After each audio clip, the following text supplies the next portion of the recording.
What is up, Nexus Gaming Series family? My name is Ragnarok. I've been a caster here for a couple of seasons now. I've also been a participant in Chair League NGS for 2 seasons, and I'm currently a coach for the Regen organization. I have the pleasure tonight to cast the Free Agents Night for the Nexus Gaming Series, and from my understanding, the signups for the upcoming NGS season close this weekend. So if you're still looking to form a team, now is the time to do so. Without further ado, we do have 10 players here that will be duking it out on 3 maps. If I remember this correctly, it will be Infernal Shrines first, followed by Towers of Doom, and lastly we will have Volskaya Foundry.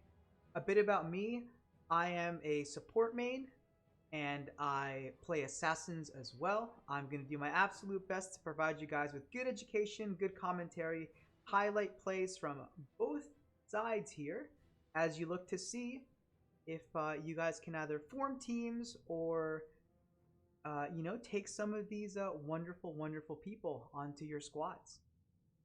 So without further ado, let's just make sure that everything here is okay. It looks like both of our teams are in fact ready to go. Moving a few things here from my overlays to make sure I have everything set. OBS. All right. Final ready check. I'll flip over to the screens. Does the sound look good for everyone? It's been a while. I haven't streamed in like 2 or 3 months for HOTS. Turn up the volume. Let me see. Mic is here. All right, let me fix that. All right. Oh, that's why I'm asking, guys. Hold on. That can be fixed real quick before I get started. Yeah. I need to turn up the gain 1 second. Give me 1 second. I'm just gonna flip scenes.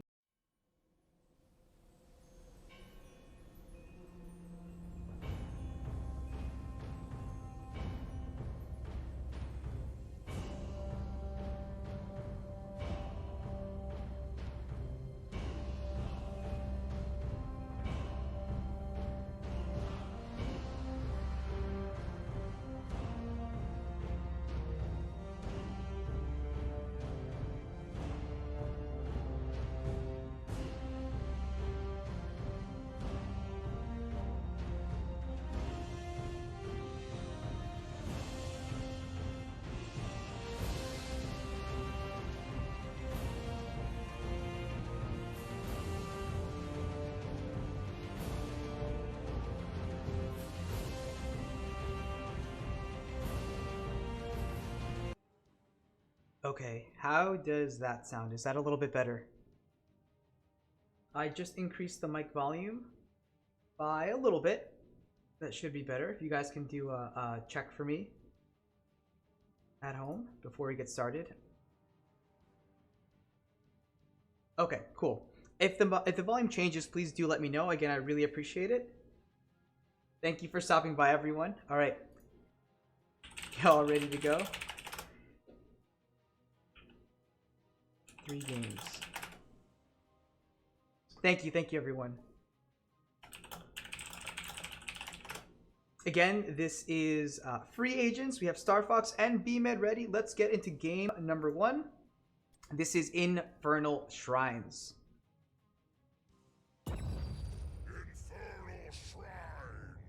Gotta rep the HGC 2017 final sweater. Rest in peace, but it was a good time going to BlizzCon. So we have both teams here, Infernal Shrines. I know the XP changes have taken effect in the last month, so we'll see how that kind of changes the ebb and flow of the game.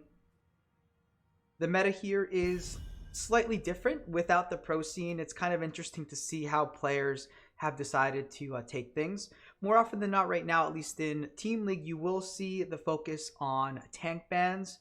Imperius, haven't really seen how he shakes up the meta just yet in its current state, but we'll see.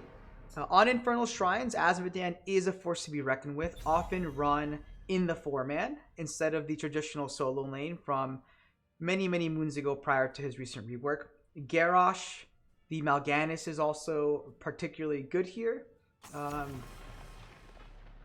Abathur ban. You don't often see him run on this map, so that is a little bit curious, but not that is interesting. I think I would have banned something like a Maiev or maybe a Genji over the Abathur here, but maybe the red team knows a bit more than I do about the members on the other side.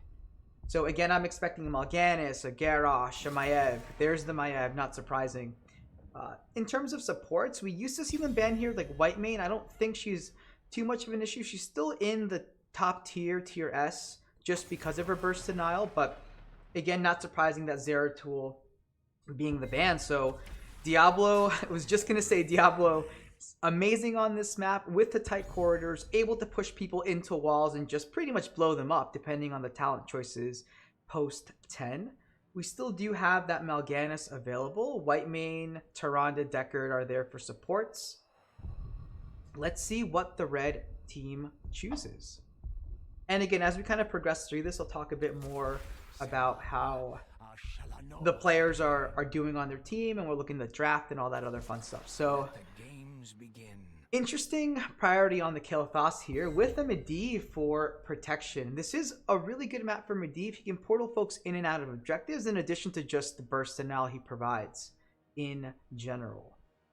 Kael'thas, I've seen a lot of Pyroblast Kael'thas with his Q talent at 1.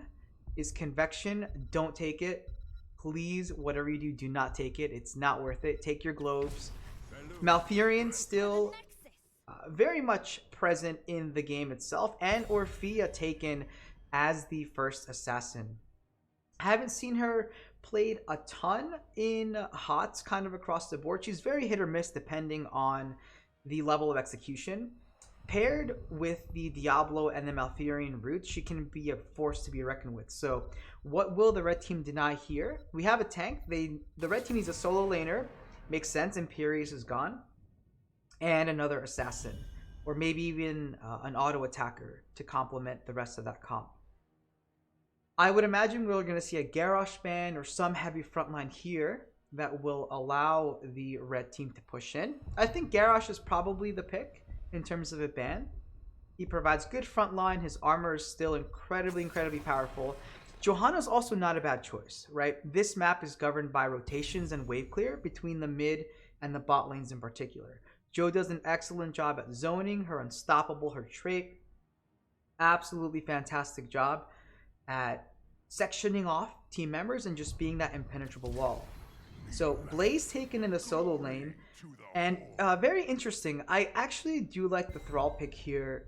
Thrall in the 4-man can stack really quickly and can just do an absolutely insane amount of damage with his either Crash Lightning, either both of his talents at level 1 are good.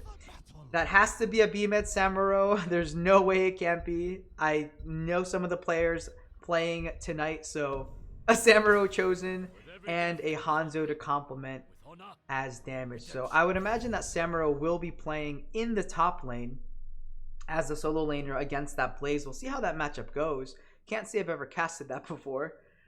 And we need a tank to round out the red team here. So Stitches would also be good. I would have liked the Stitches with the Malfurion preferably. They do have a combo that they can run with that Gravity Lapse and the Thrall root. But that also makes sense, right? They did need a support. Can't believe I ignored that fact. Medivh isn't really a solo support. So they're electing to go solo tank Blaze, which is incredibly, incredibly rare. We do see D-Blade playing that Stukov. We'll be keeping an eye on him. DB Smiley will be on that Malfurion. Star Fox on that Diablo. As we get started with game number 1. So I think both drafts are interesting. They don't really have a ton of frontline. Generally on this map, because you're fighting in the objectives, you want heavy frontline. So you're going to see things like Arthas chosen in the solo. You're going to see an Imperius. you're going to see heroes that have high health pools that allow you to survive that onslaught on and around the fight. We do see Poke coming in from the Orphea and that Hanzo on the blue side, but we also do see escape mechanics and engage with that Medivh. So we'll have to see which team plays the composition better. Not really sure who it's going to go to, but as we go through the game, I'll talk about the map, I'll talk about the players, and let's get this show on the road, folks. Game number 1 in this 3-game series. All right, let's get busy here. Game number 1 being played between these two teams, free agents in the Nexus gaming series. We have on the left-hand side, DB Smiley playing that Malfurion, and Miona on the Orphea, B-Med on that Samuro, Star Fox playing our Diablo, and Ragnarok on that Hanzo.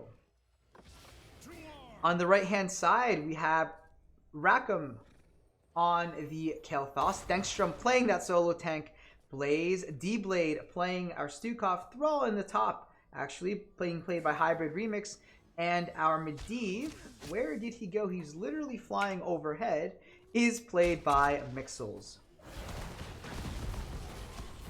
We see the team's posturing here as we look at the talents. Anything in particular that strikes out? Nope, everything looks relatively standard. We do see Malfurion electing to go into the Celestial alignment at level 1 for additional damage and poke. But rotations with this current meta will, in fact, govern the game. Experience soaked is now more important than ever as we see that Kael'thas poking away at the Diablo and the enemy team with those living bombs. In the top lane, B-Med doing some work here and getting that Thrall nice and low to begin with. Both teams just taking it pretty easy overall. We do see stacking talents literally on every single team member on our red team, so they have to play just a little bit passive here. Dallying, the ranks are kind of all over the place. We have a mix of folks that are between gold and platinum all the way up to masters. Just because this was pretty last minute, I really wish I had the time to kind of go through everyone I wanted to profile, but I apologize there. Let's go down to that bot lane. So much damage being denied by that Medivh onto the Stukov as that living bomb continues to spread to the blue team. Soak not being missed here in the mid lane as we see that both teams are relatively even in their experience, both about to hit level 4 at or around the same time. Interesting choice here. Hanzo electing to go into target practice into this team. I think the idea there might just be to provide that additional extra range. I do like that build. I play Hanzo quite a lot myself. I generally favor the W build with the Q at 4, which it looks like he did go, which is great for wave clear. We do see the Stukov face checking this bush, knowing that the Samuro is there, but not a big deal. And I think the idea there is to help stack the Fetid Touch at 1 much easier. It's significantly easier to do that against the clones for Samuro. We see our blue team is taking that camp in the mid, which will push through this lane here. Our red team has decided to not take that, as we do have a super quick pause from our blue team, I believe. 3:23. It's our red team, and that is unfortunate. So let us switch over and talk a bit more about this game. Unlucky, unfair, baby rage. Let's okay, so Dengstrom is lagging here and he is our Blaze. Let's see, how long are we waiting? All right, super unfortunate here, folks. Especially as we are looking to start this shrine. Let's quickly talk about Let's see, what overlay did we go to? Actually, you know what? I think we can stay right here. We go to this draft overlay. Yeah, that's not going to look particularly good. I actually want to talk about the talents of it here. So let's take this time to just kind of look at what our teams decided. We do see the stacking talents here. New habits you generally do see on the Blaze. Again, he's normally not run in as the primary tank, but having that unstoppable is incredibly useful. I think at this point, Kael'thas really can have more globes if those rotations are consistent between the mid and bot lane. That really needs to be the focus for folks that are taking those globe talents. The Fetid Touch stacks makes perfect sense for me. Dallying, I mean, it really depends, right? Like, we're just kind of, our goal here is to showcase these players, what they can do, the heroes that they're comfortable with. Hopefully that's what they're picking, and those were the decisions that were made. I know we have a lot of support players here, some assassins, some tanks. It's kind of a mixed bag. So, and so far, I mean, we don't have any deaths on either side. We have camps being taken here. I know that Star Fox and Ragnarok here are in the higher tier for MMR, so they are particularly good shot callers, and they have an idea of how the maps kind of evolve. Nexus Gaming supports Ektar. You're not wrong. It looks like we are reconnecting momentarily. I do like the fact that this camp is being grabbed.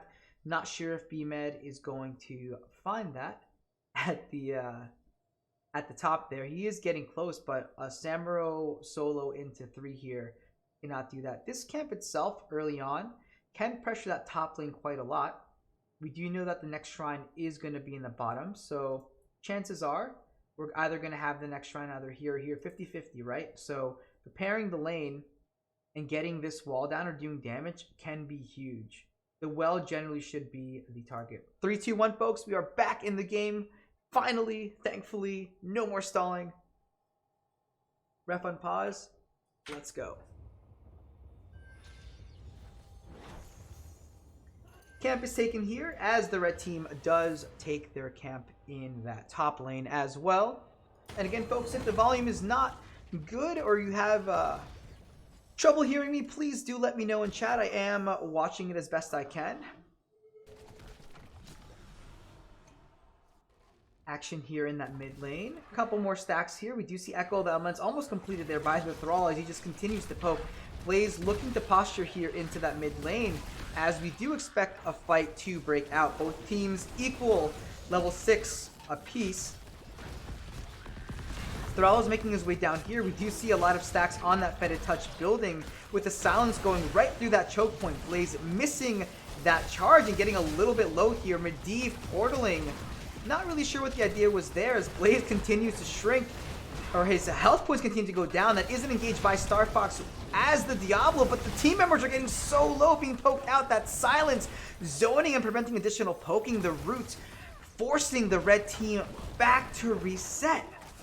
That Medivh at 24 stacks needing to be careful as Samuro finally joins the team, pressuring that Blaze back and out of the fight. Orphea just hitting so many team members there as Kael'thas goes down as the first kill goes over to our blue team. Orphea waltzing right in with her Q and doing that damage. Well done by our blue team. Backing off just at the right times, doing that dance with the team through this choke point and ultimately getting this Punisher. The Punisher wasn't correctly baited over this wall, which means that this fort, which you typically don't see, is going to go down for free.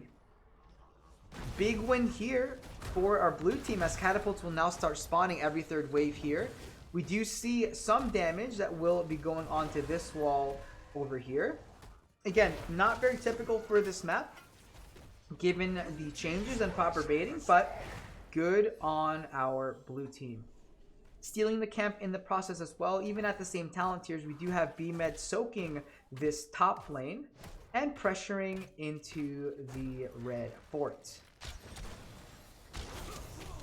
You see a little bit of damage here. Diablo overpowering the Blaze, getting rooted here. That Orphea zoning just missing ever so slightly. And we don't see the Chomp talent. We see Dread actually being taken at level 7. I do like that quest. That refund and the CDR is huge. Again, especially on maps like this that have such well-defined choke points.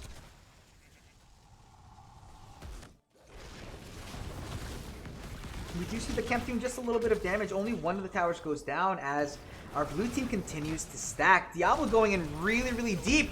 That root landing on so many members. They're zoning out the Kel'Thas and taking him down. Good thing he didn't go Convection. We see these souls getting completed nice and early at 6 minutes as Blaze goes down. Star Fox diving in and attempting to chase, but he is beginning to take that damage as B-Man comes down with that Samuro, not proccing his clones just yet, those mirror images, as we do see that well going down. 200 IQ plays here, as Ektar mentioned, by that Diablo. Good on you, Star Fox. Way to recognize team members that are slightly out of position and punish them for it. Excellent split here by Ragnarok and DB Smiley, getting that camp while Orphea can solo take this bot lane. Camp protected in this choke by the Diablo. There is a collapse coming here by the red team. We have to be a little bit careful. The Stukov kind of YOLOing in just a little bit with the Medivh. That is a massive silence by DB Smiley. One more auto attack should finish it. That is a huge arrow coming all the way down as DB Smiley does go down from the Medivh in the backline. Kel'Thas at 169 health goes down as well with the arrows. The Medivh so low, not surviving with that shield as the blue team takes they take 2 for 1. Epic team fight there as we do see that poor Stukov not surviving. In this particular situation, family, you actually want to die as soon as possible, right? This is called a staggered death and is not optimal, especially with the shrine spawning.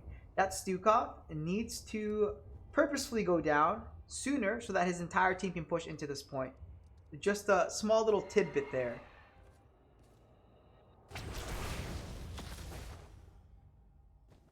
Blue team here getting the advantage. Same talent here, so we do see that both teams can in fact take that option. The red team, I think, got a little antsy there and pushed in not having level 10, so I kind of expected the fight to go that way. So y'all need to be just a little bit more careful in the engages you take.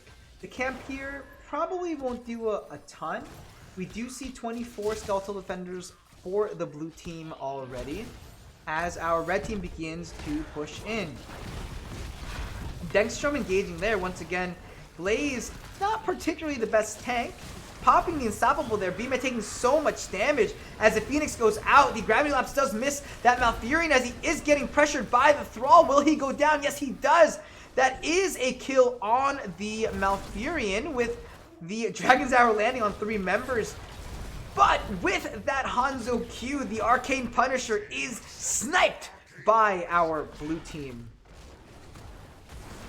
And once again, I think that's mainly because of the lead that our blue team got from those staggered deaths in the last team fight before this. So, gotta be a little bit careful here. The Punisher will be leaping momentarily. Arcane Punishers are, in fact, the strongest ones here. Alright, so not too bad. Only the Thrall got punished there. But once again, that is another fort that will be going down for the red team.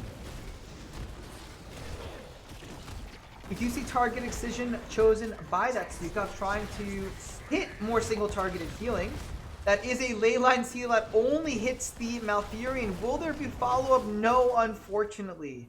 No follow-up to that leyline. I think that setup would have been really, really cool. Take a quick look at our talent choices. Lightning Breath is chosen with a Crushing Jaws. I think the Dragon's Arrow Crushing Jaws combo is the dream. We do see a slight little bush gank here. Stukov needing to push a little bit further back as our blue team with level 13 advantage is pushing in. Our red team does get a little antsy there, pushing just a little bit in. Blaze stunning the Diablo with the roots going out and attempting to zone. Dengstrom is trapped just a little bit as we see the Unstoppable going out, silenced by that Malfurion, hitting only the Blaze with Kilthos getting so low. And even with the talent disadvantage, no one goes down. Damn. Blue team backing away here, focusing on the camp, stealing that once again from the blue team as Cata Pressure is now building in the bot lane and the mid lane. Samuro doing Samuro things and splitting into that top lane, pressuring that tower, as we do see our red team finally reach their level 13. Anything of interest to mention here? Not really. All of these talents seem incredibly standard. So not too much to say there on those fronts. Nature Swiftness is a very good choice for the Mel. Let's see if Stukov can land his roots at 13. Both teams are even talent tiers. This is, in my opinion, the time for our red team to take a fight. Didn't see the bunker dropped in that last fight either. Something worth mentioning there. But Medivh is being Medivh and just staying on top of our blue team. Not really letting them play with vision on this particular map. Our team's in the top going at it. We do see that Thrall did complete his Echo of the Elements. These Katas and this camp will push this bot lane. This one tower is pretty low, but Dengstrom being the tank and some of the wave clear on the team will be responsible for clearing this out.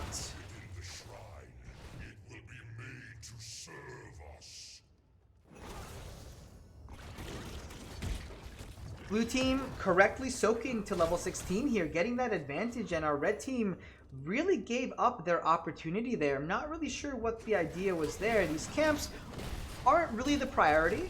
The priority needs to be taking those team fights, catching up in experience, denying that soak through those kills, and then taking an advantage here. So fights will need to happen talent tier down, if at all, as our blue team begins to take down this shrine. Blaze is posturing. B-Med is a little far forward there. Star Fox is posturing in the right, trying to deny that choke. We do see Kel'Thas beginning to poke just a little bit as a root goes on to that Blaze. Both teams are pushing in as Medivh keeps stacking that stun, not really hitting anything. The silence going out, but the protection keeping Dengstrom up. My dude, you have to hit that bunker. Hit your button.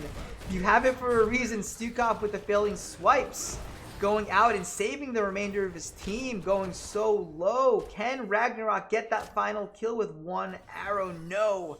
No, he cannot. Very good route there, but unfortunately, I think it's too late. That Frozen Punisher will be pushing through that bot lane.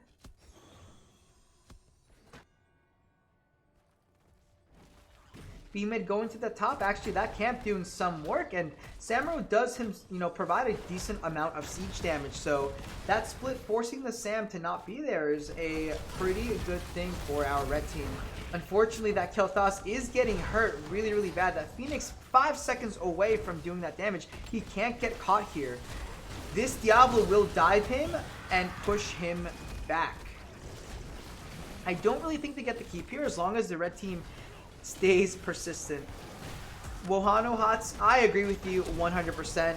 Blaze charging in like that is not really helping, and he had enough time to hit that bunker too right after the silence went down. So I think he just needs to be a little bit more mindful and aware of when those cooldowns are coming. It does look like the blue team is going down, but they are being pushed back. The leyline steal, missing everyone. It really needs to be a combination of stun like that. The Blaze getting rooted briefly. An epic root going out onto the red team with the Dragon's Arrow only hitting one team member. The chase continuing here by Ragnarok, hitting those arrows. More and more damage going out as they begin to take some damage to this keep. Trying to take it down. B-Med with his clones switching off and tanking those attacks. They will get that constant catapult pressure now in that bot lane. A 3-man stun hitting the blue team as they continue to try to back out. Orphea doing so much work, and Star Fox once again punishing that Diablo, the unstoppable going out, and Lightning Breath just decimating the enemy team as Orphea just crushes the opposition with those consistent strikes. Star Fox giving no damn whatsoever as those stutter steps, auto attacks, and body blocks just take everyone out. Him not even taking the damage. He probably will go down here. Insane play by Star Fox, as it looks like our blue team is looking to end the game. That is game number 1, folks. Again, not what I expected in terms of the game end there, but that's also what happens when you don't respect positioning.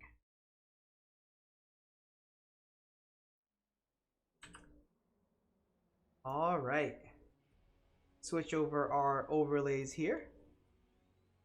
So if you guys are just joining, my name is Ragnarok. I'm casting a free agent site today for the Nexus gaming series. We have 10 players here who are free agents looking for a home, with signups closing up this weekend for the next season of NGS. So MVP for me is Star Fox in this match. Unbelievable job by him recognizing where to be at the right time, understanding how to engage, with the rest of his team being there to follow up. My recommendation for our red team for the next game, this draft, a little weird, I'm not going to lie. I think the Medivh is generally picked for burst denial.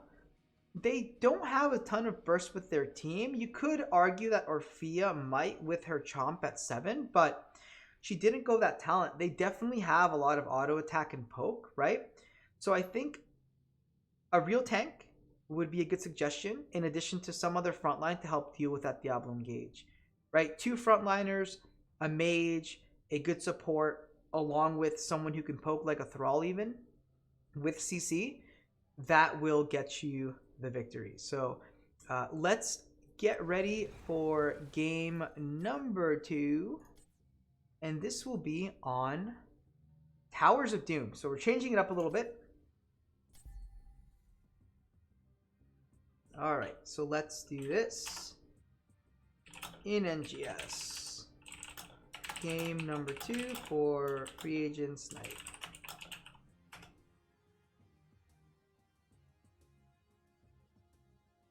I dodged like one of them. Yeah, DB, you were definitely getting dove upon pretty hard there. All right, let's see if I can remember these teams. Or actually, are the teams going to change?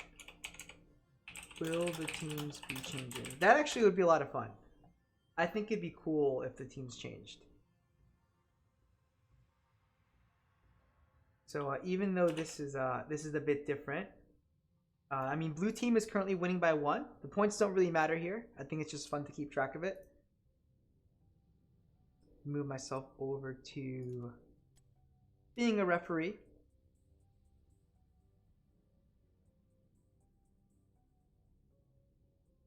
As we wait for our players here.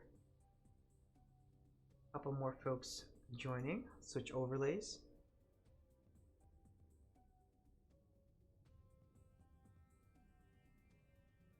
I wonder, let's see.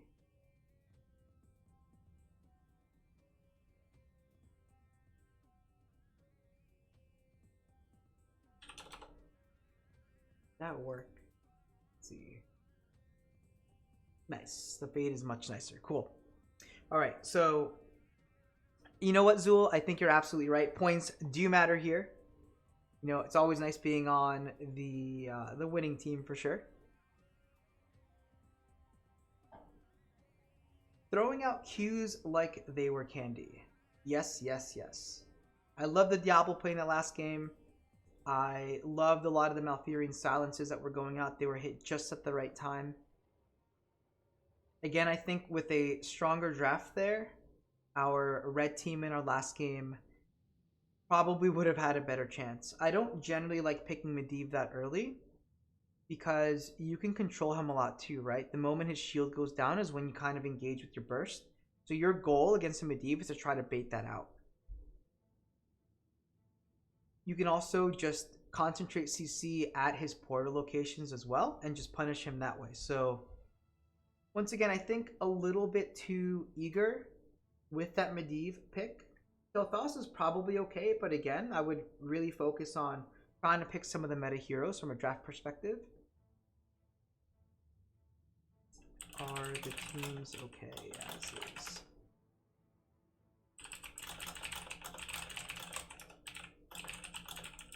Trying to get 2 more games in. I know DB has to leave quarter to 11 Eastern, so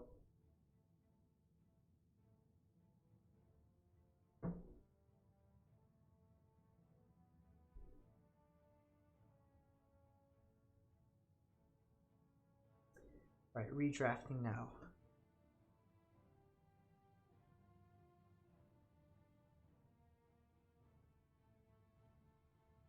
Very cool. Yeah, I think the compositions once again for that map were okay for our blue team, but we'll see if the drafts here go just a little bit better. I'm all for off meta things, but I also do like to win the video game. Awesome, Ektar. So me, Smiley. Okay. So let's see. So B-Med, Smiley, Mix, Swap, and Chorix. So B-Med, Smiley, Mix,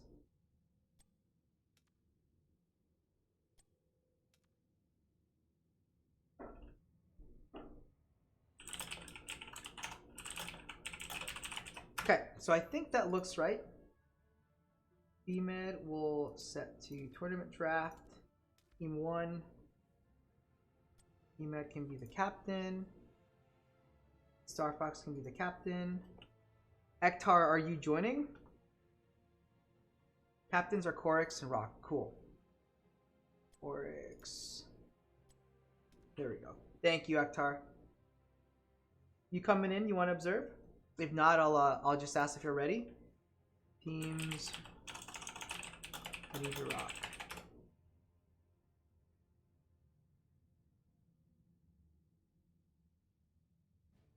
All right, Ektar, I'm assuming you're out. Let's get the show on the road. Game number 2 between our free agents in the Nexus Gaming Series. This is Towers of Doom. Towers of Doom. So, move over to the draft here. All right, Towers of Doom, a macro-heavy map that is predicated on good decision making. Let's see which team prevails on this map. So, things I like to think about on this map. Wave clear for sure is important on most maps. This is no exception to the rule. Now, Abathur is an excellent ban here. He hasn't had his rework just yet, but his global presence here is incredibly annoying. His ability to soak everywhere, his mind slow rotations between the bell towers. Amazing, amazing ban across the board. So happy to see that that was chosen here. Again, on Infernal Shrine's last map, not so much. Here, it makes perfect sense. Azmodan, not surprising as well. Also rotates between that mid and bot lane. You typically see your solo laner in the top here. Last time, who did we see? We saw a Maiev ban in this particular position. And I think Imperius on the other side. I don't remember just yet, but okay. So Maiev, again, not surprising. I'm not sure who the Maiev player is. I think it's Ragnarok. Don't even remember the teams because they just shuffled. So we'll see how that goes. And Diablo. I have to believe that's a respect ban.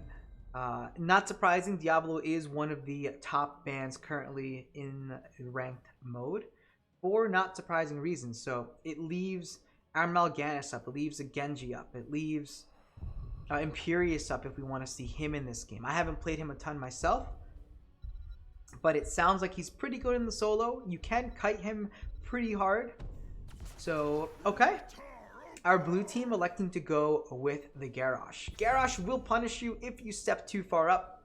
So our red team will need to be careful and mindful of that positioning. No face checking bushes. Don't come too close. Pick something like an ETC or a Johanna that can effectively push him away or ignore his slow toss. There we go. There's a Johanna, and we see a super early Gul'dan. Not sure how I feel about that one. He's a strong mage for sure, but you can always pick things that punish his stationary sort of kit, especially with his life drain, his W talent. I like taking Stukov or other supports into him that will take advantage of that. I was just going to say Tyrande is also another excellent choice here. For the stun capabilities that Lunar Flare just prevent him from healing altogether from that particular talent on minion waves and elsewhere. So an incredibly meta draft on the blue team already. You have excellent wave clear, one of the top tier supports at the moment with that Tyrande, and a Johanna Gul'dan. So wave clears galore on both sides, which is excellent to see. Love to see those drafts. Dehaka, a menace on this map in the solo lane. So not surprising to see that ban. We do have the Johanna picked. I would maybe see an Imperious being banned here. Even a Malthael, actually. Malthael can wreck that Garrosh late into the game. So that wouldn't surprise me too much if we saw that chosen. But again, they could ban a support like Whitemane. Deckard is still available. Okay. Not too sure. I agree with DB Smiley here. You don't really see what he said. He's being toxic, but I'll allow it. Oh wow, and this is covering it too. Rip the overlay. DB Smiley said lull, and I agree with that a little bit. Ana ban generally not worth it, in my opinion. The Rhaegar, interesting choice. He is really good for his wave clear for sure, and the camp clear. He can't self ancestral yet, and even with that, I think that there are personally better picks from a draft perspective. Your Whitemane, your Deckard, were still up. He does have a cleanse, which is nice, and their entire team right now has forms of CC, so that can be good. Now, this is incredibly interesting. So, Anub'arak will most likely be running in the solo lane, which you don't often see. He doesn't really have particularly good wave clear. I would have rather seen something like an Arthas, especially into a Kerrigan Rhaegar, over the Anub, but I don't know. What does HGC on my sweater stand for? I don't know. That Gazlo is going to 1000% be B-Med. One of his top heroes, not surprised. Shui, I will get back to you. So, solo lane Garrosh would get absolutely decimated, get it, by that Gazlo, without a shadow of a doubt. So, other than the Anub'arak, on the side of our blue team, the comp is unbelievable. I do like both comps. I think one thing to notice about our red team, they do have a lot of wave clear, which is good, and some engage with the Johanna Kerrigan. They do have 4 melee heroes, though. So they will have to be a little bit careful. The Junkrat and the Jaina can really poke.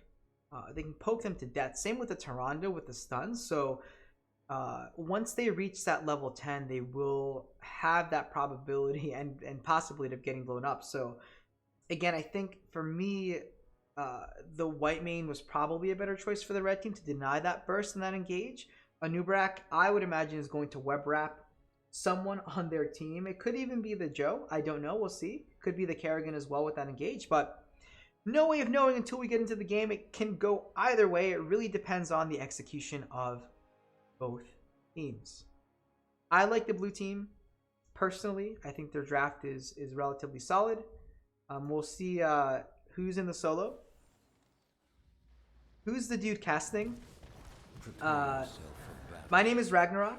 For folks who are just tuning in, let me switch scenes. I've been a player in Chair League and the Nexus Gaming Series for a few seasons now.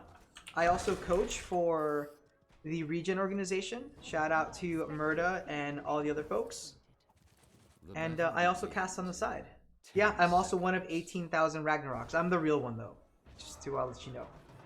But thanks for coming by and checking out the stream. On the left-hand side, we do have our blue team currently up 1-0 post-shuffle. Star Fox is now on our Garrosh. D-Blade will be on the Tyrande, hitting the first Owl. Rackham on the Anubarak, Ragnarok on the Junkrat, and we have D-Blade. I already said the Tyrande. Who did I miss? Oh my god, Caster Math. Okay, well, that's our blue team. We have Amiona on the Kerrigan, Korix on that Johanna, Mixels on the Gul'dan, DB Smiley playing that Rhaegar, and our favorite B-Med on the Gazlo in that top lane. So it will be the Anubarak in the solo lane. And we see the Nerubian armor at level 1. YZDG, I forgot to remove those. Thank you. That is my bad. Let me get rid of those. I knew I forgot something. Thank you. The NGS logos were supposed to be there, but I had roughly 5 minutes to set this all up. So my apologies there. NA production.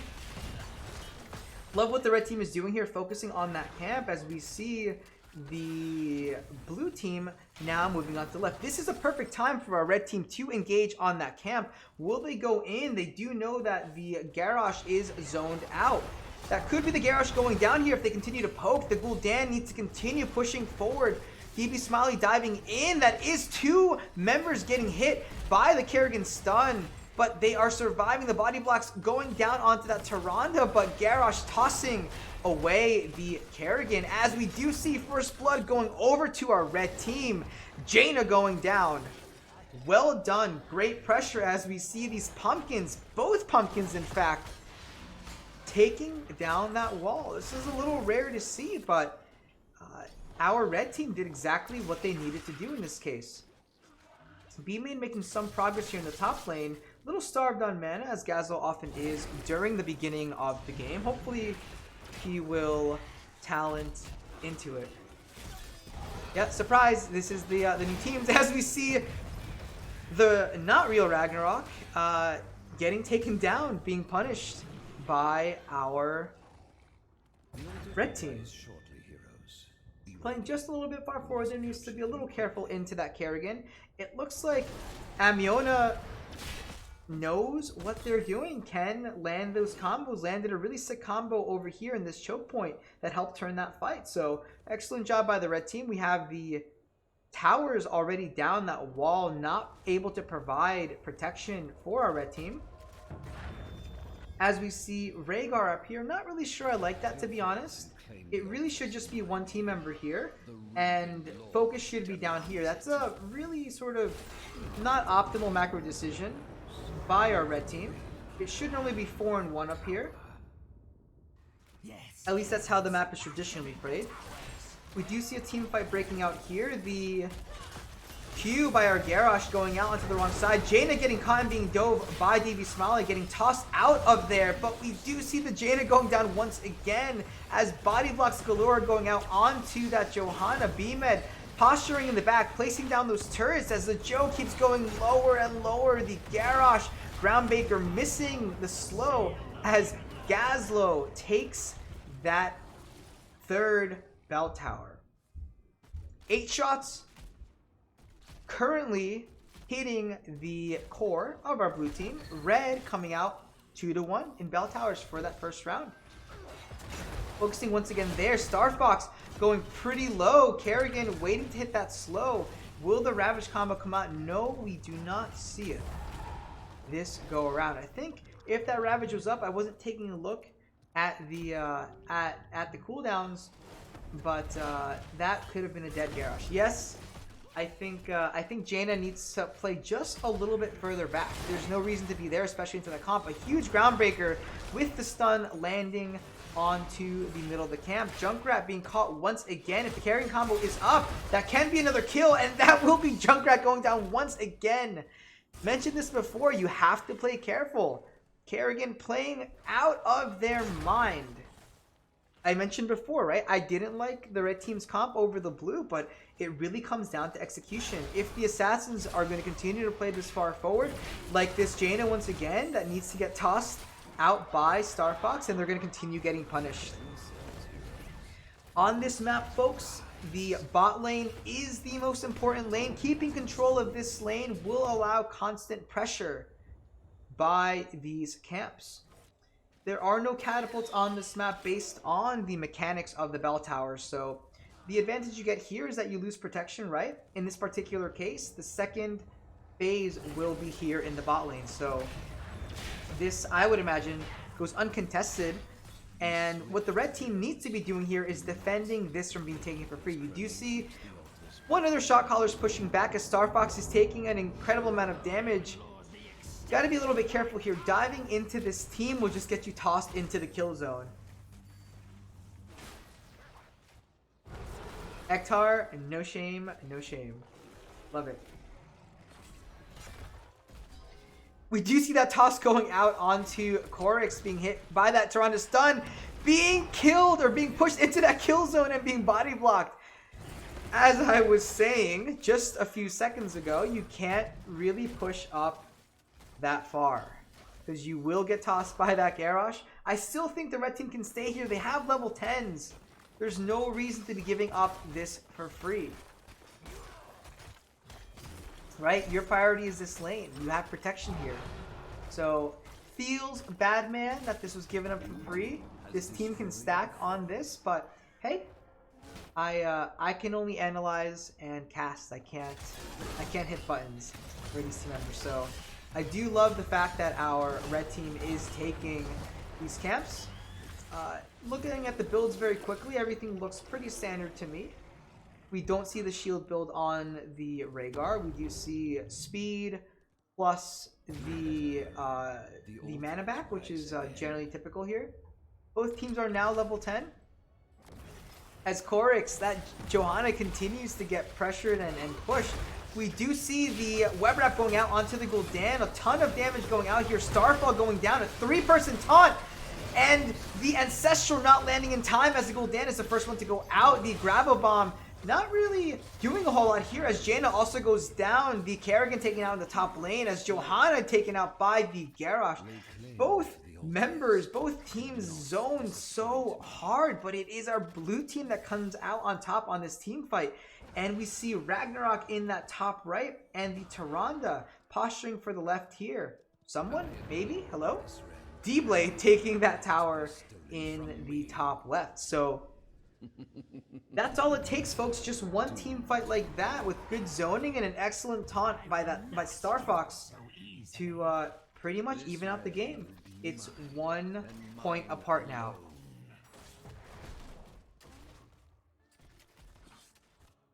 Teams pretty much dead even, everyone. Come back hype indeed, Zool rules. Nice little try there to dismount by Joe, but unsuccessful this go around.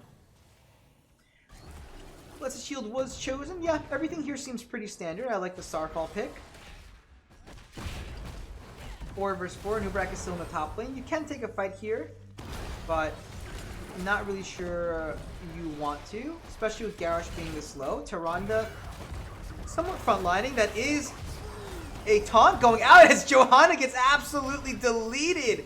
Garrosh being the next to go down with Amiona just crushing on that Kerrigan. Oh my god, will it be enough? Surviving with 46 health. DB Smiley getting that heal out just in the nick of time. That mine actually pushed Kerrigan back into the team with the damage shield by the Rhaegar. And it is a 1-for-1 trade. Insane. That could have gone either way. I don't really understand how the Joe got deleted so quickly. Holy hell, that was insane. Cheeky little bush gank here. I love the positioning. We'll see if it's the Jaina that face checks. No? Okay. Good. Waiting for the Garrosh. This is gotta be a little bit careful. The web wrap is up. So is the taunt. The only ultimate that's down right now is the Maelstrom for the Kerrigan. Red team does have 13. Now would be a good time to fight as all of their ultimates are up. Not really sure what they're waiting for, family, but They gave level 13 over to our blue team before taking the fight. Generally don't want to do that. You got to play with your advantages as the team fight begins to break out. A giant bomb stunning two of the members with the fear going out, only hitting the Garrosh. Guyverbam taking two members down with Gazlo taking two of those kills. The Starfall going out and trying to zone the enemy team as they continue to take damage. That is 2-0 as BMed starts taking that tower, and right now I think the play should be for Boss, but they elect to go and take this this siege camp instead.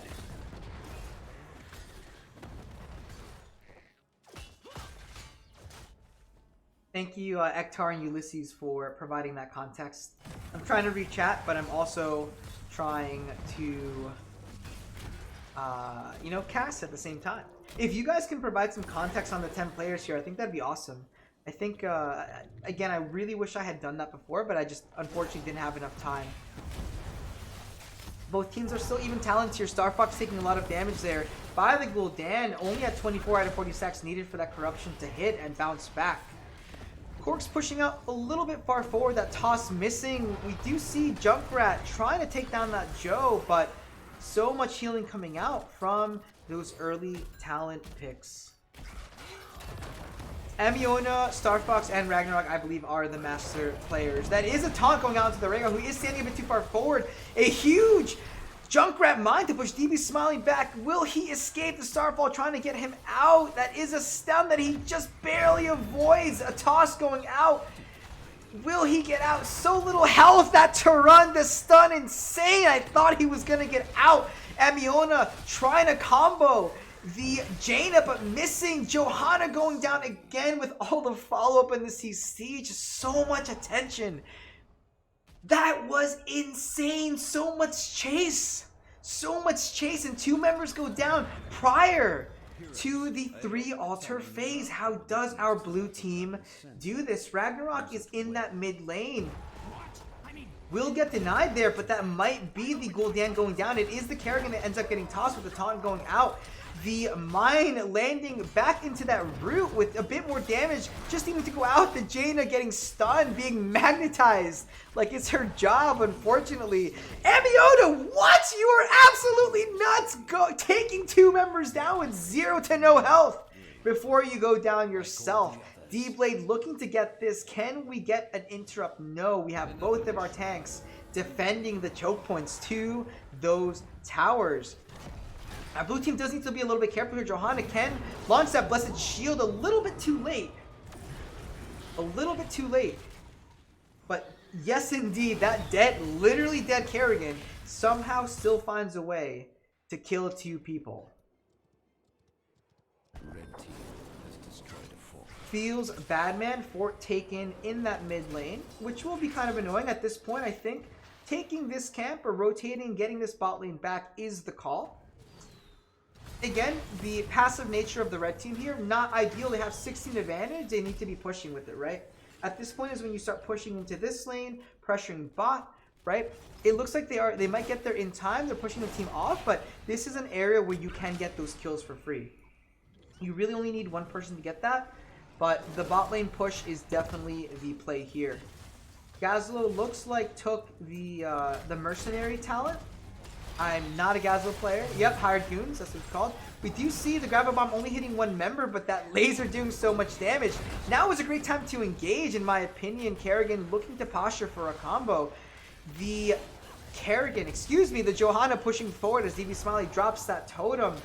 Taking the Wolf Bite at level 16 over that totem slow. Will we see any of these sappers make it into the death zone?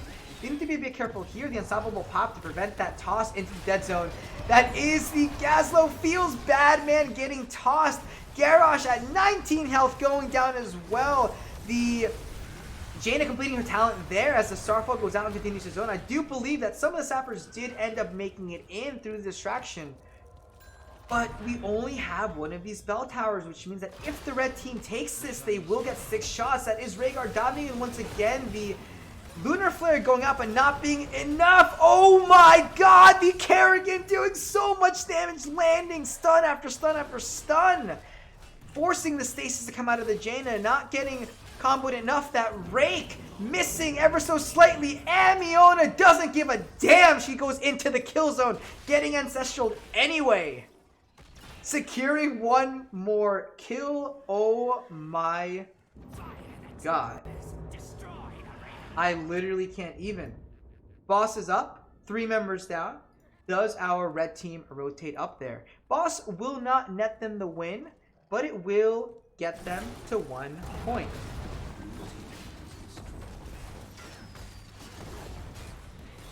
Ektar, I think it would be awesome if you can post the players after this match, just so everyone kind of has it. I think in terms of the 6 cap, our blue team should be able to take this down in time. Getting the top lane, I think, is the right place to pressure for the time being, since they're there already. May as well get this for free and just force the rotations from the blue team on both sides, right? They really can't push in at this point. We know that the next altar is down here. That's really the last time that they can take this fight. This also does give experience for the red team in taking that. So they get it just in the nick of time. I don't think our blue team will be able to engage. That Lunar Flare is missing as Gazlo is posturing here for this camp, which, again, if they actually push this camp through, they can get the win. Levels 20 is not reached yet. This is the time for Garrosh to fight. There is a possibility for a huge taunt, excuse me, as the Anubrak just gets absolutely taken down and crushed. The Gazlo so low, so with Johanna as Amiona continues to destroy that backline with the Kerrigan, the shield just keeping her up. Star Fox unable to push, going so low. Johanna unable to be taken down with all of those shields, and we have this one solo pumpkin. This one pumpkin just needs to be taken down. Can the Junkrat get it? Yes, he can, but Gazlo, separating from the team at the right time. DB Smiley being a toxic piece of shit. B-stepping in the end zone. As the red team very handily taking game number 2, 20-0. I love you, DB Smiley.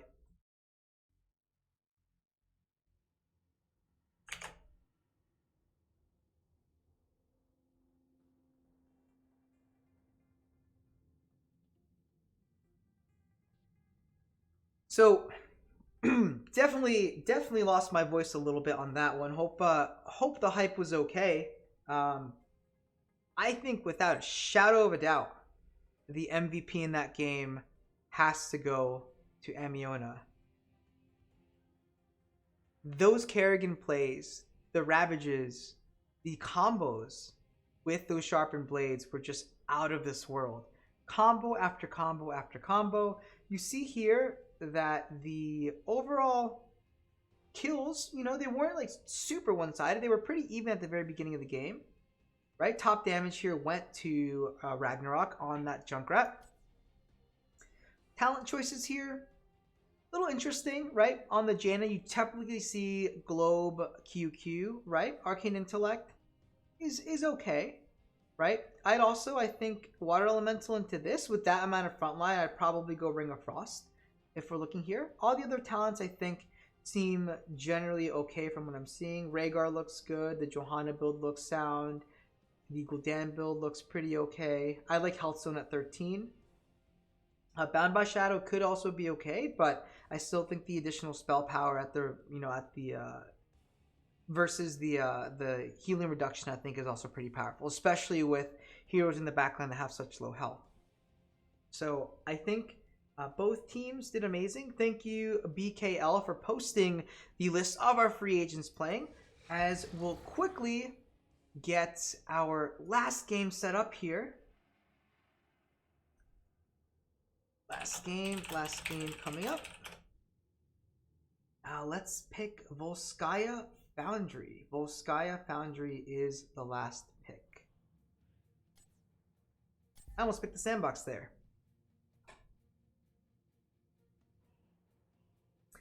No owl talents on Tyrande. Yeah, that is I agree, that's a little bit weird. I like taking Owl 13-16. The cooldown reduction is huge, as is the percent damage plus the slow that goes with it. Those are generally the meta picks. I think You know, there is a case to take the auto attack at 16, but generally speaking, especially on a map like Cursed Hollow or Towers of Doom, where you have... Oh, let me join up. Great. Even better. Generally in a... Oops. Generally on a map like those where you have objectives that you're trying to stop, you're going to want to take things that allow for those denials, right? So in this particular case, I think the Owl Talents would have been better. Rest in peace, Owl. That stacked. That was my favorite. Rest in peace indeed. Can you move me down to rest, please?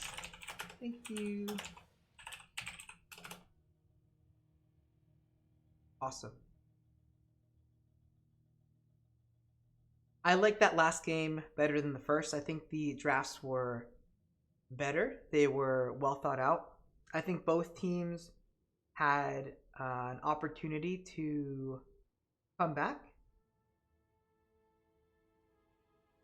which is awesome. Yeah, I mean, there's absolutely no way that Kerrigan is going to be let through. If that Kerrigan goes over to Amiona, like, that would be legitimately insane, in my opinion.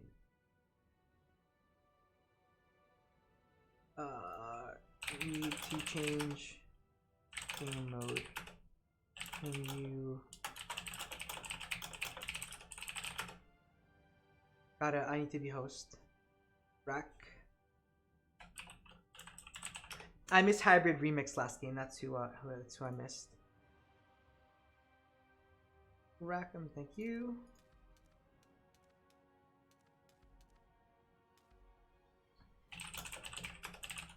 Captain's set. Team 1. All right. I mean, the teams are starting. I know that DB has to get going, so we're gonna do this. Volskaya Foundry, folks, into game number 3. If I'm correct here, it is currently 1-1. Let's switch over to the draft screen. That is updating. Okay. So these are your last iterations for teams. Map number 3 is Volskaya Foundry. Game number 1, Infernal Shrines, went over to our blue team, and game number 2 on Towers of Doom went to our red team. Kerrigan being the first ban after that absolute clinic in the last game. Not surprising one bit. Thank you, Ulysses. Thank you, Ulysses, for acknowledging who the real deal is. I do want to see a Stukov, though. I do want to see a Stukov. Kerrigan, again, not a typical ban on this map, but when you know that the other players can play that at that level, you get rid of it. That's what bans are for. Asmodan being taken out of the equation, not surprising. Easy stacks on this particular map. Maiev also not wanting to deal with her. I think she's still an absolute powerhouse in this game. Hasn't really been touched in a while.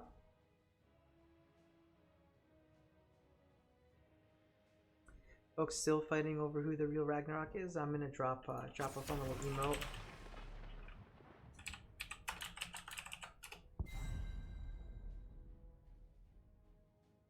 All right, and Diablo again, not surprising. He's one of the top tier tanks at the moment, in my opinion. A good Diablo player will just decimate a team. And I don't know, Zul. I don't know. I don't know Amiona's pool, but I'm imagining it runs pretty deep. Awesome. I love Mal'Ganis. Not surprised he's in the first rotation. Amazing tank. Can do so much damage on this particular map, especially as you push in through those conveyor belts and on those control points. So in the 1-2 for our red team, what do they pick here? Anub'arak or Fia? Okay, a little early on the Anub, I think, but the web wrap is also an invaluable tool just for zoning and for taking someone out of the team fight. I think it needs to be used tactfully and on the right target. If that doesn't work, you switch the target throughout the game to try to figure out who needs to be the one pressured. Orphea also being pretty good on this map. depending on the talent that you pick. Oh ho ho, baby. Alarak. And this Medivh once again. Okay. Excuse me. So Alarak and Medivh. I love the Alarak here. We'll see. Normally he's played in the solo lane. I have seen him run in the 4-man before. He can get his stacks on his lightning that way.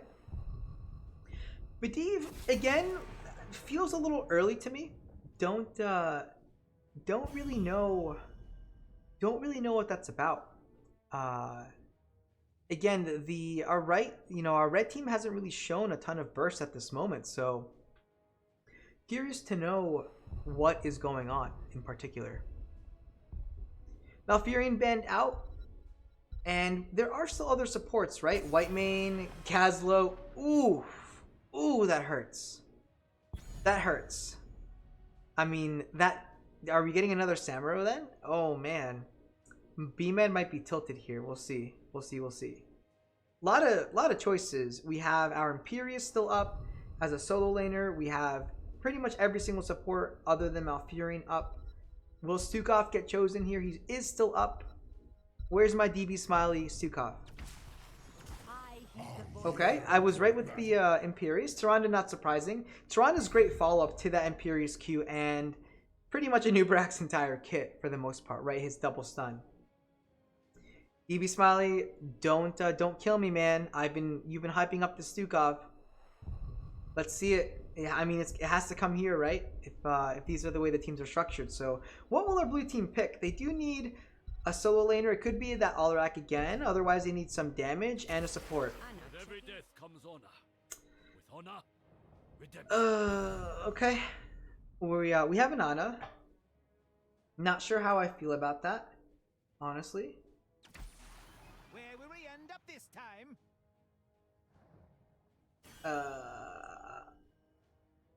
Okay.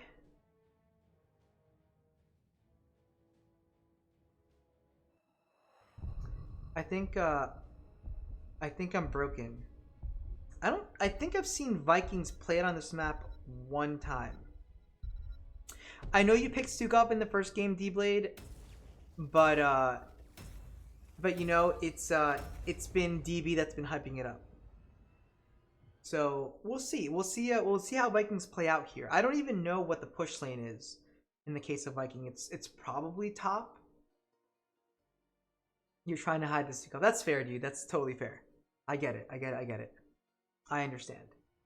All right. I mean, you get to show off your Tyrande. Let's see how that goes. So Imperius, Anub'arak, Tyrande, or Fia with Vikings. Interesting.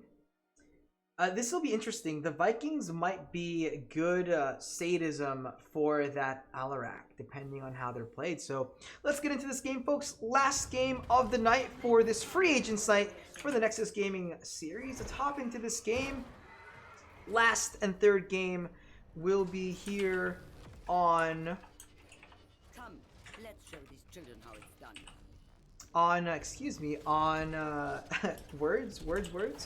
On Volskaya Foundry. On the left-hand side, we have the third iteration of our blue team. Hybrid Remix on the Alarak. Ragnarok is now playing the Hanzo once again. D-Blade will be on the Mal'Ganis. Rackham will be playing the Ana. And who is the Medivh player? Medivh is being played by Starfox. Okay, so not tanking this game. A little bit of a flex there. Mixils will be playing the Imperius. Korix will be on the Anub'arak. Amiona now playing the Orphea. B-Med on those Vikings. And DB Smiley playing that Tyrande. Alright. I love Orphea, by the way. I think that her kit is really interesting. We do see Mixels missing that Q, though, but the Anub'arak going in. Sleep taking down a few of those members that heal, denying some of the healing from DB Smiley, as our red team is poking pretty hard in that mid lane. B-Med doing an okay job here in the top. We see this Q talent, once again target practice being taken. As Rip T-Tours, we see Olaf being the first one taken down in the top. Again, I find this a bit interesting. The Viking split, I would put everyone in the bot lane, just because it forces rotations to be significantly longer, even with the conveyor belt here. So I would run Vikings 4 in that order, because you're still allowing the blue team to soak in this particular fashion, and you also give them access to the support camp. So again, if it were me, I would change that up from a shot calling perspective, but we'll see if it works out for both of our teams.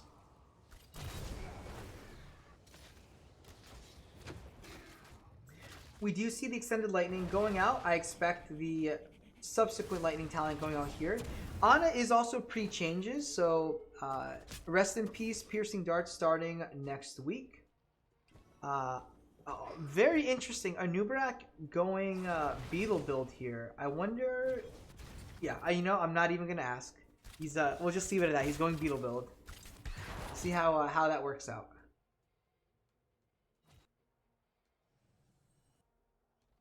Both teams are in fact going for those turret camps, items being so critical to the success on this map.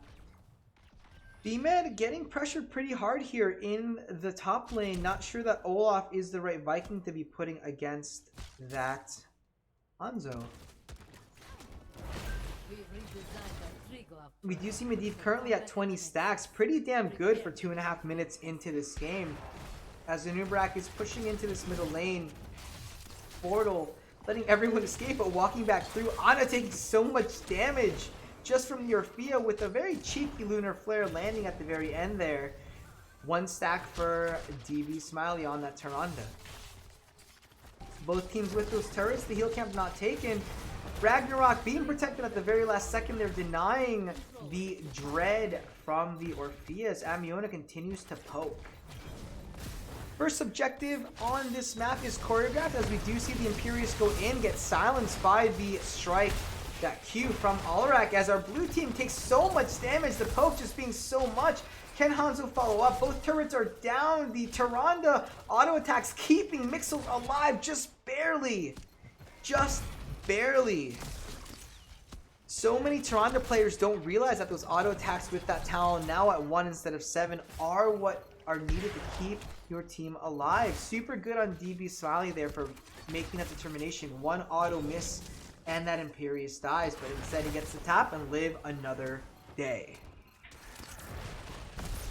We do see the Anubarak diving there as Alarak uses his telekinesis to push out. Imperious diving just a little bit but missing thanks to that portal. Korik's trying to push in a little bit with the Anubarak getting poked down as we see the Medivh needing 1 more stack. There it is, Master's Touch completed. Korik's going down, not being able to survive as a result of that silence from the Alarak as Orphea gets chased by the Mal'Ganis. That last sleep missing. Will Amiona go down? 1 more auto attack is needed. That should do it. Our hero from last game taken down. 1 more stack coming through by DB Smiley. Need to be a little bit careful. Might get pulled, but that geometry at that corner clipping the telekinesis and preventing that from being a silence. Hero slain. We do see in that top lane the Olaf going down once again. Not the Olaf. Actually, wait a minute. I thought... Is that wrong? That's Olaf. Was that Balog? Yeah, I think. I don't know. I'm going crazy.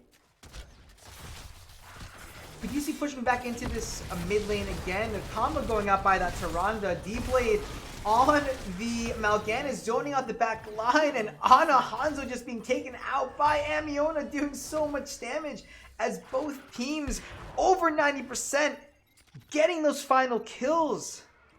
And this first Triglav Protector looks like it will go over to our red team. Thank you, Ulysses. Thank you, Ektar, for providing the player information as this final game is going on. Our red team pushing through this mid lane. Now, the Triglav Protectors are known. They are the same every single time this game is played. So once this mid wall is taken, the play should be to go to this top lane to try to clear this wall and get this well. The spawn order for the Protectors is mid lane, top lane, and this bot lane. So good on this rotation. This is exactly what they need to be doing. That Lunar Flare connecting on D-Blade as The stun goes out here. Mal'Ganis going so low. One more hit took him from the kill, but Amiona getting pressured a bit there in the back lane. Stutter stepping and dodging those Qs from Star Fox on that Medivh. Once again, Arcane Rift was in fact completed. So no sense in dying.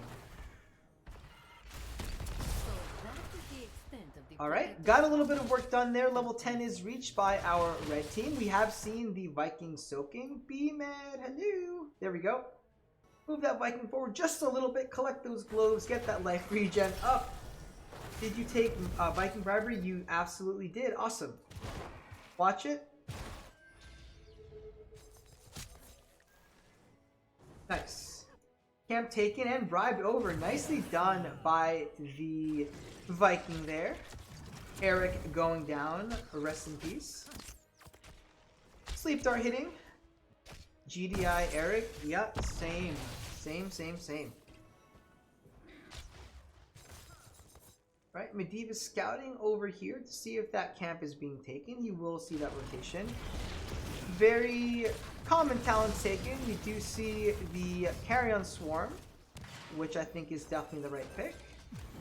I personally like Angelic Armaments in the fact that it can be used as a defense mechanism and as a kill. It can be used offensively as well, depending on what you're trying to accomplish. If the enemy team is escaping. Ana pushing a little bit far forward there, not getting punished. The Alarak combo missing ever so slightly. Deeply trying to push in there, and the Counter-Strike being popped. It is a super low cooldown. It will be up in 30 seconds, so nothing lost. Our red team definitely can push in here. Just a little bit. They can also be playing for that level 14 as our Vikings are actively soaking the top and that mid lane.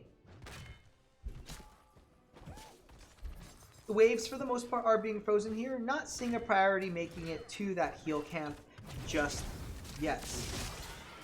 Hero slain. Baylog going down, unfortunately, in that bot lane, being a little bit too far forward, but we do see two team members showing on that wave in the bot. That is the Mal'Ganis doing so much damage to that backline, pressuring the Tyrande and Amiona on that Orphea, but so much damage going down onto that backline with Mal'Ganis being pressured, the stun going out, the leyline seal zoning out the team members as the Starfall goes down to try to take him out. Our Nubrak going down, being hurt so much by the Arcane Rifts and the constant Qs from Star Fox as Amiona is getting pressured. The portal being cast at the perfect spot, the shield going out at the right time. And even with 32 stats, just not being able to take those kills. Our blue team coming back and making up some of that lost experience from the Vikings, taking out Olaf in the mid lane. As they pretty much equalize the game. Kills are now 5-3 in favor of our blue team. And both teams are almost level 13. Ragnarok needs to be a little bit careful here. Looks like he might be trying to stack off of the Viking. Sadism currently at 111 stacks. We do see the heal camp taken by that Alarak. We'll see if he decides to use it this upcoming game.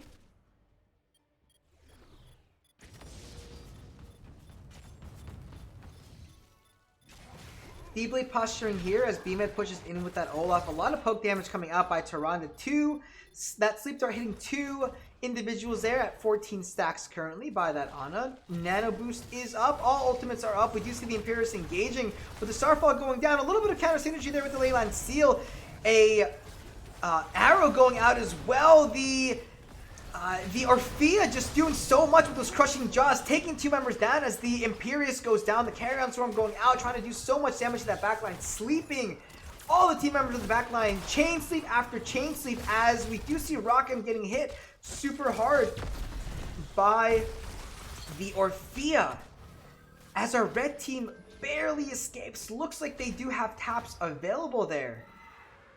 But our blue team is the one that comes out triumphant, taking out that Imperius a little bit low on trying to heal everyone. Just a little bit. We do see Amiona completing that level 7 talent Mind Devourer. That is a huge CDR if you hit that. We do see play again coming out by, look at that CDR. Look at the damage output, and it's going to be up once again. So as long as Amiona keeps hitting those, with the root follow-up from Korix. We do see the dive coming out. That is one stun. So many team members are about to get hit. The Counter-Strike not really doing a whole lot there. Our blue team does need to push back in. Body blocking by our Anubarak this game is absolutely on point. This fight can still go anyone's way. The Mal'Ganis counter will be up. The Sonic Arrow is also up. I think the synergy needs to be a little bit better here between the ultimates. And as long as they can secure one kill, they got it. We do see the Medivh going through the portal, kind of pushing up. The Ana is the one that is web wrapped, as we see Star Fox getting that nano boost, trying to get the Ana out. Carrion Swarm not going out yet. The Sonic Arrow is saving all team members. The protection saving everyone from the Orphea, but that is going to be consistent auto attacks going out. Orphea doing so much damage. Ragnarok surviving with 5 health. Was that the Beetle that got the kill? I think it was, folks. And our red team pushing through these consistent team fights with Tyrande heals and zoning. Getting our second protector. You didn't see that Q miss the stationary target. Feels bad, man. But it does happen, folks. It does happen. Star Fox needs to be a little bit careful here. He is a bit far forward, but it does look like in addition to getting the Eric taken out in the mid lane, our red team will be looking to take other structures. Once again, as I mentioned, the Triglav protectors come in known spots. Mal'Ganis being a little bit too far forward, overstaying his welcome, not yet level 16 and getting punished. We do see Rakim getting the final stacks on that level 1 talent, allowing for the arrows to go further, and now Healing Arrow will pierce. As I was mentioning before, this third Triglav protector will be in this ridiculous bottom lane, so our red team is looking to push into this lane, denying the defenses here and the well, thus the sustain for the enemy team. Vikings kind of getting dumpstered on this game, just not really doing a whole lot. I mean, they are up in soak, which is good, and our red team has been winning team fights, but I think they can still be playing a bit safe, right? You need to pick up those bribe stacks, and I don't see a ton of value in getting those taken out. We do see the arrow going out, just hitting one team member of Korix. I know that sound anywhere. Korix a little bit too far forward. That is most likely going to be a kill on the Anubarak, as we see Carrion Swarm used as Deepblade tries to go for that Orphea, attempting to body block, sleeping, trying to get into DB Smiley there. We do see an amazing portal by our blue team taking out the enemy team members. 2 members going down, and Medivh getting absolutely deleted. Once again, the Orphea popping off. Amiona doing that dance. Ragnarok missing with the Q. One more auto attack should secure that kill as Mixels tries to survive with 3 members here. We do see Blind as a Bat, I believe, was taken at 16. Yes, it was, by the Mal'Ganis. Doing work, stunning enemy team members and allowing for that kill pressure. It's not a meme talent. I used to think that too, Ektar, but used in the right circumstances with the right team, it just does so much work. And our blue team here taking advantage of those kills, doing what they can to secure this heal camp in preparation for that next team fight. Kind of reminds me when folks thought that Deckard was a meme and then he was a top tier support.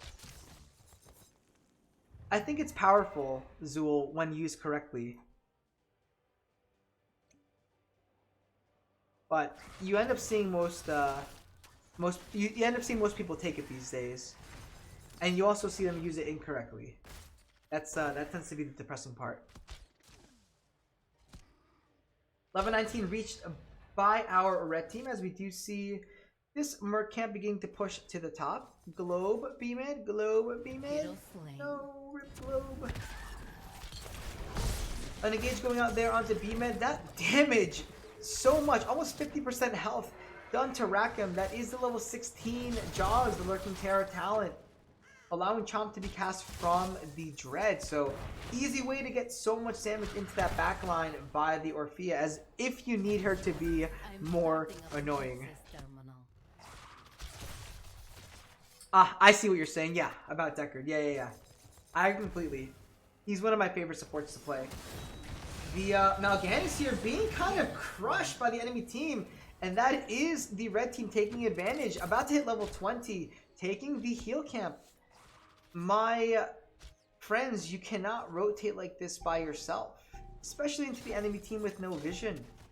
Good punishment there by the red team, taking out the Mal'Ganis, allowing for what I would imagine is going to be a relatively significant amount of soak going over to our red team.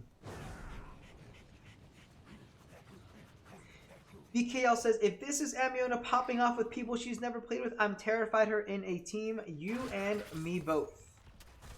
I love what the red team is doing here. This is amazing shot calling. Knowing that the blue team is top, showing on this minion. This is exactly how you get value, right? This is where you get BMed hopping into those Vikings, pushing the protector up here while you start prepping your lanes. Other teams would generally just kind of stay there on the conveyor belts around that area, but this is how you maximize your value, folks. Amazing shot calling by our red team.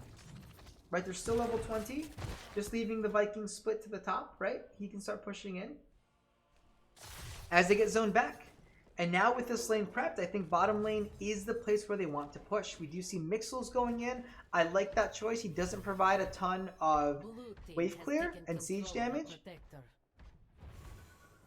Neither does the rest of the team, to be fair, but they do have good CC and blow up potential. Baylog going down here. This will be a guaranteed keep. Oh, the Ana barely escaping that disable from the Triglav Protector, as this this keep is going down, and there is a potential here that our red team could end the game.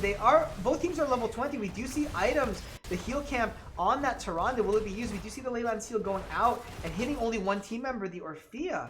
But the Triglav Protector is still incredibly healthy. What will our red team do? They decide to back off, play just a little bit safe, and they look towards this mid lane. Again, the Triglav Protectors, the spawn order is known. The fourth one will be spawning here in the mid lane, so denying the protection here, I think, is the right call. Poking fighting is continuing here as Star Fox is poking that Triglav Protector down further and further. The stun there misses, unfortunately. Both teams are equal, but it looks like there is just a little bit of hesitation to push just too deep. And the Triglav Protector has only 3 seconds left. This is not a bad time for the blue team to engage. I think if Leyline Seal was up, that's where I'd be looking to engage the fight. We do see a Guardian of Tears fall. Interesting sort of choice. I think it kind of makes sense knowing that we do have a keep down and all forts down for the blue team. I still like Medivh cheats.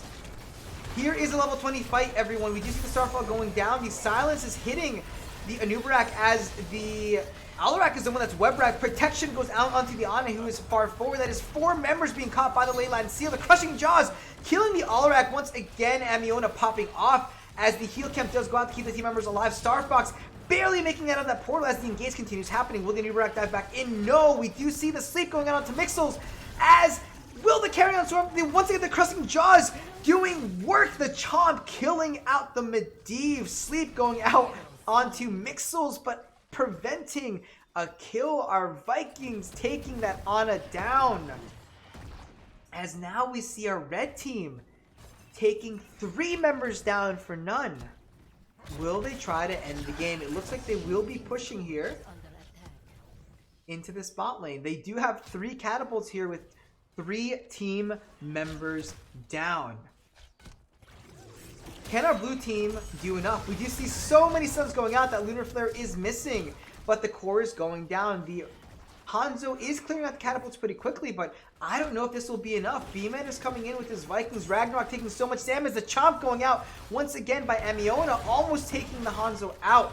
We do see the arrow up. I think the Hanzo needs to rip it now to try to take these team members down. The core is going down. We do see the armaments come out of Mixels trying to make this defense. They're probably going to go into the core, and I don't think it's going to be enough. The red team is doing so much damage to the core. 15%, 10%, 7-5. Blue team is the winner of this last game of our free agents night. Blue team? Excuse me, I think that was the red team. I think I totally said that wrong. The red team was the winner. Sorry, I was literally looking at the I was literally looking at the blue team as I was saying that. My apologies. Our red team with our Vikings were the victors there. I think of all of the games here, as we switch over to the match summary, of all the games that we played tonight, this matchup, even with the Vikings, was by far the closest. Once again, not sure who you can really deny from Amiona here. That with 89k damage on that Urfia, insane crushing Jaws plays throughout the game, comboed incredibly well with Anubrak and Imperius in this case, right? That's how you want to play with her, right? She slows, she does burst damage, she has incredible ults. Even with the Medivh, Starfox trying to provide that protection, it just wasn't enough. The pressure was there. And you kind of seen it in the numbers here. Let's go over to the talents really quickly to talk about them.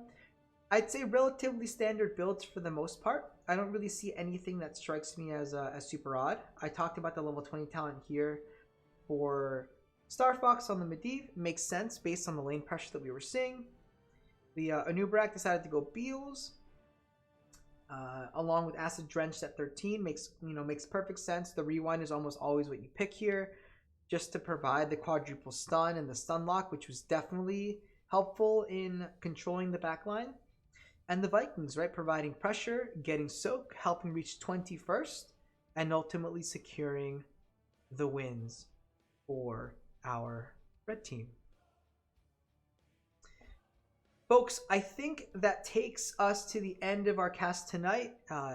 Thank you so much for watching. Once again, this has been the Nexus Gaming Series Free Agent Site. My name is Ragnarok. You can find me. I'm going to drop my Twitch channel. Twitch.tv/Ragnarok. 2 N's and 2 R's. I will be casting for the Nexus Gaming Series this upcoming season. And maybe for Heroes Lounge as well. We'll see about that. But and I also every now and then do replay reviews and one-on-one coaching with members of the region org and elsewhere. So thank you so much for tuning in. I appreciate the support. I hope you enjoyed the casts. Congratulations to all of the folks that played tonight. It was an absolute pleasure to cast you. These games were so much fun. I hadn't casted in a month or two. And this was definitely a hell of an opportunity to come back, to lose my voice after 3 games, to watch some sick plays, and to see that HOTS is still very much alive. Have a good night, folks. Thank you so much for tuning in. Check out these free agents. I believe we're going to be posting their names in NGS, so be sure to try them out. Thank you so much, and hope you all have a great night. Cheers.